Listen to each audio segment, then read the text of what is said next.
السلام علیکم ورحمۃ اللہ وبرکاتہ۔ 25ویں شب قدر کے اعمال: نمبر 1، یا حی یا قیوم 100 مرتبہ۔ نمبر 2، یا قاضی الحاجات 100 مرتبہ۔ نمبر 3، یا حل المشکلات 100 مرتبہ۔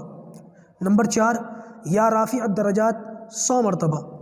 نمبر 5، یا ارحم الراحمین 100 مرتبہ۔ یہ پانچوں تسبیح 100 مرتبہ، یعنی کہ ایک ایک تسبیح پانچوں کی پڑھنی ہے، اور اس کے بعد 2 رکعت نماز پڑھنی ہے۔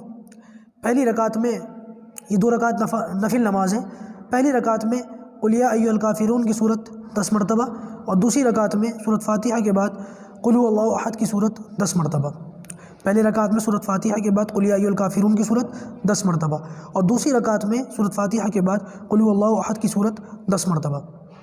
اس کے بعد سلام پھیرنے کے بعد کسی سے بات نہیں کرنی، سجدہ کرنا ہے، اور سجدے کے اندر 10 مرتبہ استغفار پڑھنا ہے، استغفر اللہ ربی من کل ذنب واتوب الیہ۔ 10 مرتبہ درود شریف پڑھنا ہے، اور 10 مرتبہ تیسرا کلمہ پڑھنا ہے، سبحان اللہ والحمد للہ ولا الہ الا اللہ واللہ اکبر۔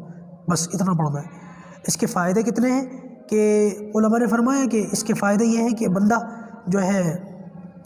جو لڑکا اور لڑکی رشتے سے بیٹھے ہوئے ان کے لیے نیک جوڑ اللہ تعالیٰ اس کے برکت سے مہیا فرما دیتے ہیں۔ دوسرا، قرض کی ادائیگی کے راستے کھلتے ہیں، اور تیسرا، رزق کے اندر برکت ہوتی ہے۔ تو یہ بڑے مجرب اعمال ہیں، اگر ہمت ہو تو ان کو کر لینا چاہیے۔ 25ویں شب قدر کے یہ اعمال ہیں۔ اللہ تعالیٰ عمل کی توفیق عطا فرمائے۔